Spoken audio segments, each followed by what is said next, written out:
Hello everyone, my name is Dr. Shaheen Ahmed. Welcome to the chemistry classes. Today I am going to teach you class 12 chemistry chapter solution topic difference between the ideal and non-ideal solution. As already I have explained you the Raoult's law, and in that Raoult's law I have told you the definition. The definition of the Raoult's law is the partial pressure of the component is directly proportional to the mole fraction of that component, or partial pressure is equal to the product of the mole fraction of that component and the vapor pressure of that component when it is present in the pure form. So after explaining this Raoult's law, which I have explained you in my previous video, today I will teach you the difference between the ideal and non-ideal solutions. So ideal solutions are those type of solutions which strictly follow the Raoult's law, and non-ideal solutions are those which do not follow the Raoult's law. So we'll see the difference between the ideal solutions and non-ideal solutions. So dear students, now we are going to study the difference between the ideal solutions and non-ideal solutions. What type of solutions are called ideal solutions? उसके लिए हम क्या देखेंगे, जैसे मान लीजिए हमने एक लिक्विड लिया A and we have taken the another liquid B. इस A में जो भी लिक्विड मॉलिक्यूल्स हैं उनके बीच में कुछ ना कुछ फोर्स ऑफ अट्रैक्शन ज़रूर होगा. In this liquid A there must be some force of attraction which is present in the molecules of A. In the same way, if we are taking the liquid B, in the B liquid also, in the molecules there must be some force of attraction which should be present in between the molecules of liquid B. A के molecules के बीच में force of attraction होता है, B के molecules के बीच में force of attraction होता है. अब हम क्या करेंगे, what do, we make a solution A plus B. अगर हम इसका सोल्यूशंस बनाते हैं and if it is possible for us to make a solution, it means जो A और B है इनके बीच में भी कोई ना कोई फोर्स ऑफ अट्रैक्शन डेवलप होना चाहिए. There must be some force of attraction that should be developed between the molecules of A and B. If the force of attraction is developed between the molecules of A and B, then only they are soluble to each other and they mix and they form the solution. अगर इनके बीच में कोई force of attraction develop नहीं होता है, it means these two liquids which we are taking, they will be immiscible to each other. तो अगर इसका हम solution बनाते हैं तो इसका मतलब ये हो गया कि A और B के बीच का जो force of attraction होगा वो ज़रूर होगा. If the force of attraction is not there, they should not be miscible to each other. अब ये जो ए बी के बीच जो फोर्स ऑफ अट्रैक्शन बना है ये इनके फोर्स ऑफ अट्रैक्शन के बराबर भी हो सकता है और इससे डिफर भी हो सकता है. Either the new force of attraction which is developed between the molecules of A and B, either this attraction interaction is similar to the individual interaction of A and B, और the A B interaction that should be different with the individual interaction of AA and BB. तो ऐसे में दो case आते हैं. पहला case, if the new force of attraction it is equal to the individual interaction of AA and BB. अगर AB का interaction AA और BB के इंट्रैक्शन के ऑलमोस्ट बराबर होता है तो ऐसे सॉल्यूशंस आइडियल सॉल्यूशंस कहलाते हैं.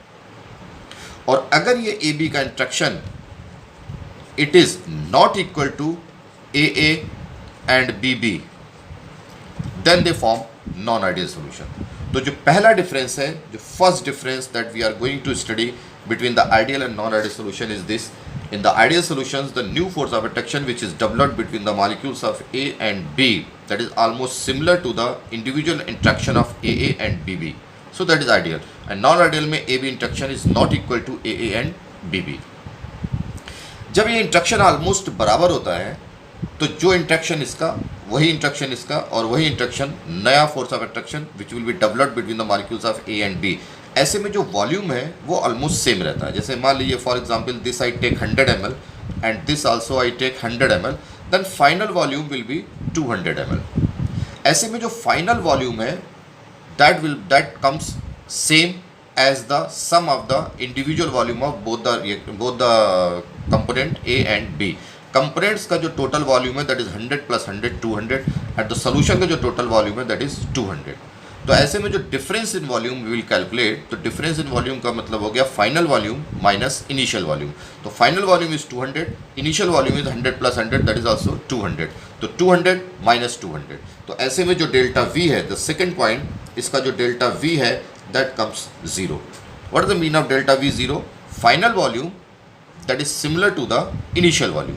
Final volume 200, initial volume sum of these 200 plus 100 200, और जब भी हम डिफरेंस इन वॉल्यूम निकालते हैं we calculate then final volume minus initial volume, और ऐसे में जो डेल्टा वी है that comes equal to zero. और जो नॉन आइडियल सॉल्यूशंस है इनका जो सेकंड पॉइंट है that is delta V that is not equal to zero. तो आइदर जो फाइनल वॉल्यूम है that will be greater than और lesser than but not equal to zero. Third point, delta H. Delta H means enthalpy change. So whenever a solution is made by mixing two components A and B, sometime the energy is released, sometime the energy is absorbed, the heat is absorbed. So ऐसे में कभी energy absorb होती है, कभी energy release होती है, लेकिन sometime it what happens कि जो A और B के बीच जो सोल्यूशन बना है उसमें ना तो हीट रिलीज होगी और ना हीट एब्जॉर्ब होगी, क्योंकि जो फोर्स ऑफ अट्रैक्शन इसमें है वो फोर्स ऑफ अट्रैक्शन इसमें है और ऐसा ही फोर्स ऑफ अट्रैक्शन इसमें है। तो जब फोर्स ऑफ कोई भी there is not the strong force of attraction in the A and B, not lesser interaction in A and B, जो इसका इंट्रैक्शन है इनके इंट्रैक्शन के बराबर है, तो ना तो हीट रिलीज होती है और ना हीट एब्जॉर्ब होती है। तो ऐसे में जो डेल्टा एच है that also comes equal to zero.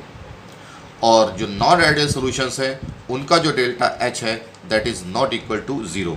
It means either the heat will be absorb और the heat will be release. If the heat is absorb delta H comes positive, if the heat is release then delta H comes negative. It means delta H will not be equal to zero, either positive और negative. लेकिन ऐसे यहाँ पर neither the heat is absorb not the heat is release, तो ऐसे में जो delta H है that is equal to 0. Now the fourth point, ideal solutions are those solutions which follow the Raoult's law. And what is Raoult's law? That is PA is equal to P naught A into XA, और जो आपका PB है that will be equal to P naught B into XB. Since the ideal solution follow the Raoult's law, तो इसका जो partial pressure है component A का that will be equal to P nought A X A, और जो partial pressure component B का है that will be equal to P nought B X B. But non ideal solutions are those which do not follow the Raoult's law. तो ऐसे में जो इनका P A होगा, फोर्थ पॉइंट, जो P A होगा that will not be equal to P nought A into X A, और जब पी बी होगा that also will not be equal to P nought B into X B. So these are the four basic differences are there between the ideal and non-ideal solution. So one time more I am reminding you, in the ideal solutions the new force of attraction which is developed between the molecules of A and B that is almost similar to the individual interaction of AA and BB. And in the non-ideal solution the new force of attraction which is developed between the molecules of A and B that is not equal to the individual interaction of AA and BB. Second point, इसका जो final volume है initial volume that is no difference in that, तो ऐसे में delta V comes zero and here delta V is not equal to zero. इसका जो delta H है that is zero, it means neither the heat is absorb nor the heat is released. यहाँ delta H is not equal to zero, it means either it is positive और it is negative. If the heat is absorb in making the solution then delta H comes positive, and if the energy is released then the delta H comes negative. Fourth point, since the ideal solutions follow the Raoult's law, and what is Raoult's law? In that case, PA is equal to the P naught A XA and PB equal to P naught B XB. And since they do not follow the Raoult's law, so PA is not equal to P naught A XA, PB is not equal to P naught B XB. So this is the overall idea between the difference between the ideal solutions and non-ideal solutions.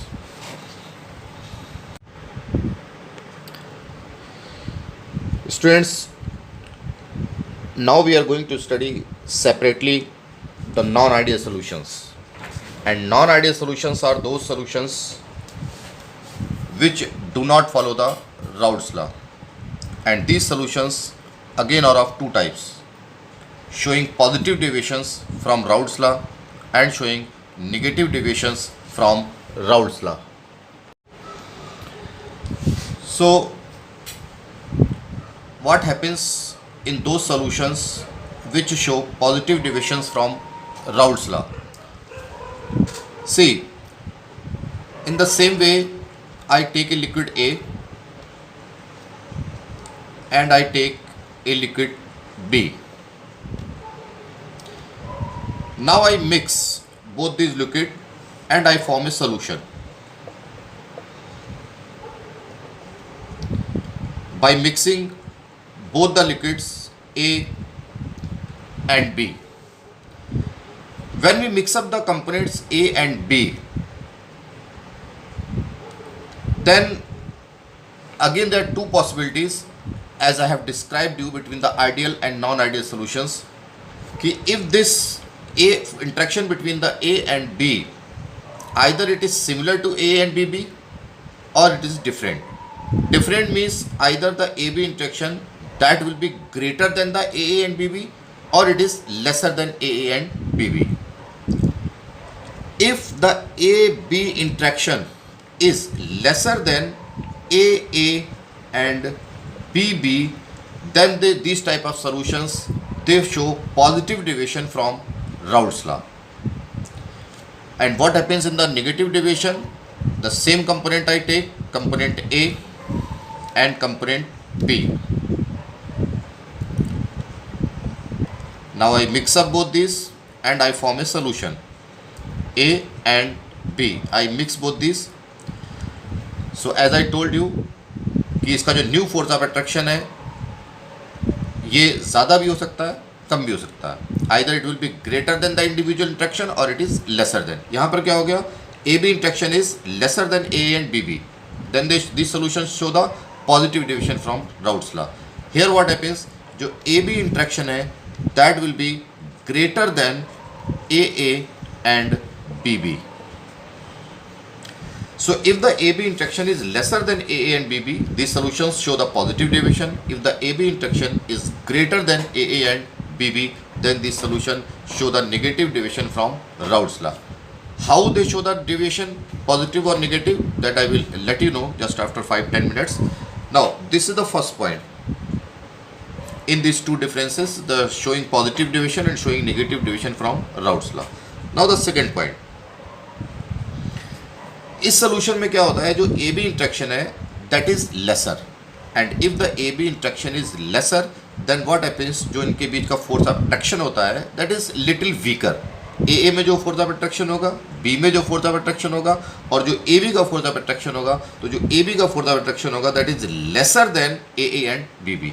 और अगर इसका force of attraction lesser हुआ, it means weaker हुआ, then the molecules क्या होते हैं, एक दूसरे से थोड़ा दूर हो जाते हैं. They little move far away from each other. It means they are loosely packed, and if they are loosely packed, तो इसका जो final volume है that will be little larger than A and B. Then suppose this I take 100 ml and this also take 100 ml, and this final volume जो इसका होगा that will be 205 ml maybe, for example. तो 100 ml to the, why it is 205 ml, why it is greater than the individual interaction, why this volume is greater than the initial volume, because यहाँ पर जो force of attraction develop होगा वो थोड़ा सा loose होगा. तो molecules they are little far from each other and they are loosely held. तो जो final volume है वो individual volume से बढ़ जाएगा. तो ऐसे में जो इसका डेल्टा V है कैसे कैलकुलेट करेंगे, how do we calculate final volume minus initial volume. It means 205 minus sum of this 200 plus 100. It means जो डेल्टा V है that comes positive, and we write here positive, delta V positive. And here what happens, जो AB interaction है that will be greater than AA and BB. और यहाँ पर जो force of attraction है वो ज़्यादा हो जाता है. ज़्यादा होने से क्या होता है, जो मॉलिक्यूल्स हैं they are very very closely packed, and if the molecules they are very closely packed, तो इसका जो फाइनल वॉल्यूम होता है वो कम हो जाता है. Suppose this I take 100 ml and this I take 100 ml, it should be 200, but since the molecules are very very close to each other, so final volume is little lesser than the initial volume. होना चाहिए 200 but it becomes 195 as an example. 195 होना चाहिए, 200 हो जाता है 195. और ऐसे में when we calculate the delta V, second point, delta V that is equal to final volume minus initial volume, यानी 195 minus sum of this two, and delta V that comes negative. This is the second point. Now the third point about delta H. यहां पर क्या होता है, जो A B interaction है that will be lesser than A and B B. Lesser का मतलब हो गया the molecules they are little far from each other. तो you might have studied in the lower classes, whenever a bond is formed between the two elements or two atoms, then always certain amount of heat that is being released. More stronger bond means more energy is released, and weak bond means less energy is released. जब भी bond बनता है energy release होती है, जब भी bond टूटता है हमेशा एनर्जी एब्जॉर्ब होगी. So whenever is bond is formed always energy is release, whenever a bond is broken always the energy is absorb. तो हमें ये देखना है कि फोर्स ऑफ अट्रैक्शन और मॉलिक्यूल्स कहाँ पर करीब आ रहे हैं, कहाँ दूर आ रहे हैं. जितना मॉलिक्यूल्स करीब आएंगे फोर्स ऑफ अट्रैक्शन बढ़ेगा, बॉन्ड स्ट्रांगर होगा. मॉलिक्यूल्स दूर जाएंगे फोर्स ऑफ अट्रैक्शन वीकर होगा, और जो उसके बीच की जो फोर्स ऑफ अट्रैक्शन है वो भी आपका कम होगा. यहाँ पर क्या होता है, A B interaction that is lesser than A and B B. तो जो फोर्स ऑफ अट्रैक्शन है वो लूज होगा, मॉलिक्यूल से एक दूसरे से दूर जा रहे हैं. दूर जाने का मतलब होता है bond is breaking, and if the bond is breaking that will absorb the heat. और ऐसे में जो डेल्टा एच है वो आपका पॉजिटिव होगा. जब मॉलिक्यूल्स दूर जाते हैं तो वो एनर्जी को एब्जॉर्ब करते हैं. जब मॉलिक्यूल करीब आएंगे then there will be the strong force of attraction. जैसे यहाँ पर होगा, यहाँ पर क्या होता है, ए और बी का जो फोर्स ऑफ अट्रैक्शन है that is greater than A and B B. और जब यहाँ पर फोर्स ऑफ अट्रैक्शन बढ़ेगा the molecules come close to each other. जितना क्लोज आएंगे उतनी ज़्यादा एनर्जी रिलीज होगी. तो ऐसे में जब एनर्जी रिलीज होती है तो इसका डेल्टा एच जो है दैट कम्स नेगेटिव. याद करना बहुत आसान. दो solution which show the positive deviation from Raoult's law, उनका delta V positive, delta H positive. दो solution which show the negative deviation from Raoult's law, उनका delta V negative, delta H negative. Now the fourth point. Fourth point is this new force of attraction A B that is little weaker. Weaker होने से क्या होगा, ये solution a liquid A और ये solution B दोनों को mix करके हमने ए बी बनाया, और ए बी का जो फोर्स ऑफ अट्रैक्शन है वो वीक हो गया. तो यू इमेजिन एंड थिंक, जो इसमें वेपर्स बनेंगी वो इनसे ज़्यादा बनेंगी या कम बनेगी. तो योर आंसर विल बी कि जो ए बी का इंट्रैक्शन है वो लेसर है, बॉन्ड जो है वो वीक है. तो ऐसे में इसमें वेपर्स बनने की पॉसिबिलिटी ज़्यादा होगी as compare to A and B. And when the more vapours will be formed, तो जो ए कंपोनेंट है उसका पी ए बढ़ जाएगा, जो बी कंपोनेंट है उसका पी बी बढ़ जाएगा. और ऐसे में जो पी ए है that will be greater than P nought A into X A, और जो आपका पी बी है that will be greater than P nought B into X B. फिर से सुन लीजिए, अगर ए बी का इंट्रैक्शन कम होगा तो इस सॉल्यूशंस में से ए की वेपर्स भी ज़्यादा बनेंगी, पी की वेपर्स भी ज़्यादा बनेंगी. और ऐसे में जो पी ए है that will be greater than P nought A X A, और P B will be greater than P nought B X B. Here what happens, जो ए बी इंट्रैक्शन है that will be greater than A and B B. इसका मतलब जो new force of attraction है between the molecule of A and B that is stronger than A and B B. और अगर इसका force of attraction stronger है तो vapours ज़्यादा बननी चाहिए या कम बननी चाहिए, तो वेपर्स आपकी कम बनेगी. और अगर वेपर्स कम बनेंगी तो इस सोल्यूशन में ए की वेपर्स भी कम होंगी, बी की वेपर्स भी कम होंगी. जो ए का वेपर प्रेशर होगा that will be called as P A, और जो बी का वेपर प्रेशर होगा that will be called as P B.